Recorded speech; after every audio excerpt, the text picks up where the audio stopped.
festa alla Madonna Assunta in Cielo, perché in della Gesù di Incirano, con la Madonna di Incirano, abbiamo dedicato il canto. Osservate la messa e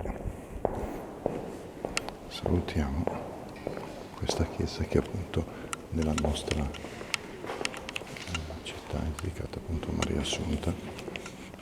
Tanti auguri a tutti per una buona festa dell'Assunta e come si è pregato con la preghiera della Chiesa di Gerusalemme e del Libano, preghiamo per la pace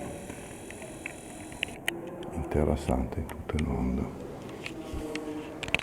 Tanti auguri, buona festa a tutti.